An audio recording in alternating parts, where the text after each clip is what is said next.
Hi all! Today we are going to learn about carbon and its compounds.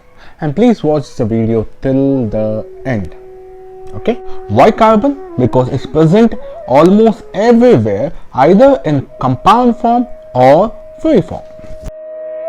So what is carbon? Carbon is an element. Its symbol is C. It is a non-metal. Its electronic configuration is 2, 4. That is, 2 electrons are present in the K shell and 4 electrons are present in the L shell. What is the valency of carbon? You can see there are 4 electrons in the L shell, that is its outermost shell. Hence we can say that its valency is 4. So we call it as tetravalent carbon. What kind of bond does it form? Ionic or covalent bond? Let's say the carbon forms ionic bond. For ionic bond to form, it needs either to lose or gain electrons. So in the first case, say now it gains 4 electrons in order to reach its nearest noble gas configuration, that is neon, whose atomic number is 10.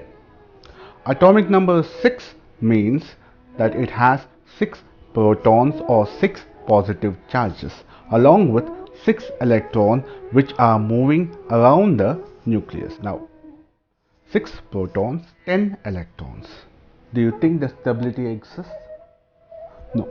Stability won't exist and the atom will collapse. Let's go for the second case right now. Say it loses 4 electrons.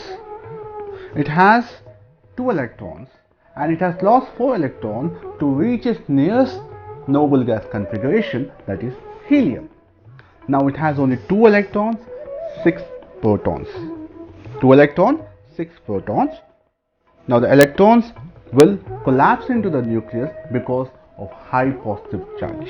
It is clearly understood that carbon cannot lose or gain 4 electrons. The only option left is sharing of electron, and sharing of electron means covalent bonding.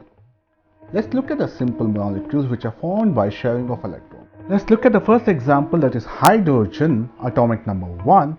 That is, it has only 1 proton and 1 electron. It cannot lose 1 electron or gain 1 electron. The best option left for it is to sharing of electrons to attain the noble gas configuration, that is helium, which is 2 electrons.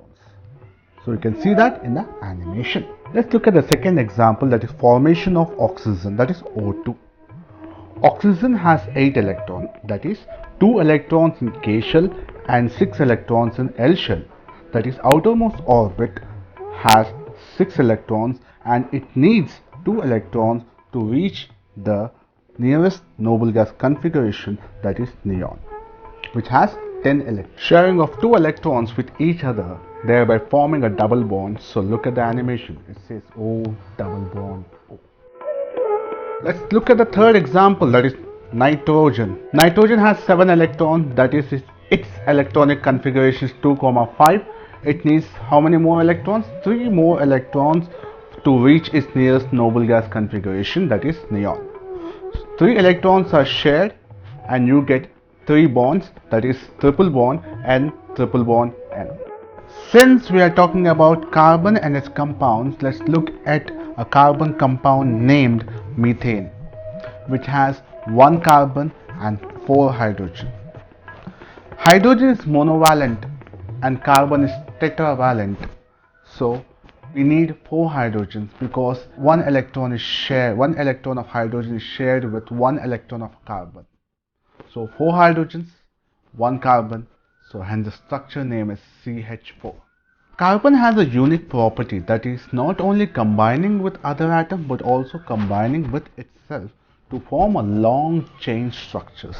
This self-combination property of carbon is called as catenation. Carbon can exist in elemental form and a compound form.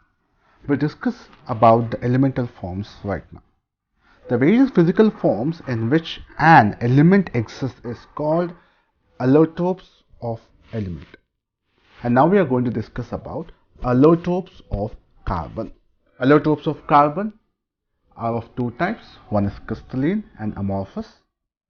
Crystalline is divided into back again into diamond, Buckminster Fullerene, and graphite. And amorphous is divided into coal, charcoal, and soot. Crystalline means regular geometric shape. Amorphous means no regular geometric shape, that is completely powdery form.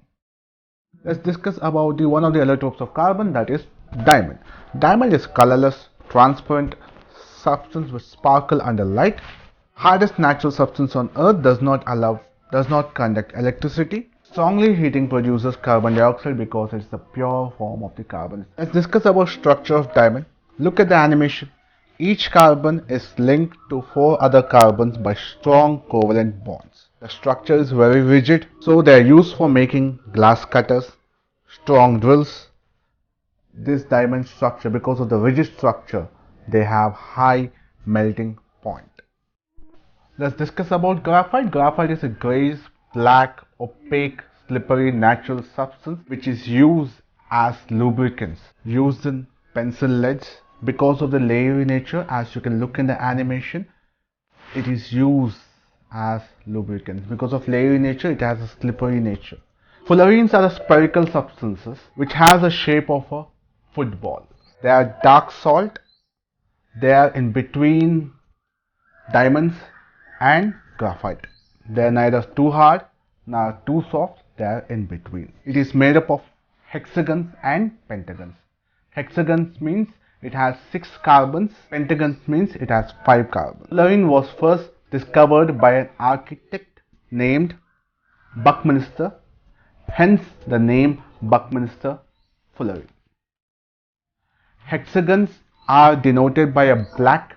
Look at the animation. They are denoted by the black color, and pentagons are denoted by the red color. Even though diamond, graphite and fullerene have different physical properties, they have similar chemical properties.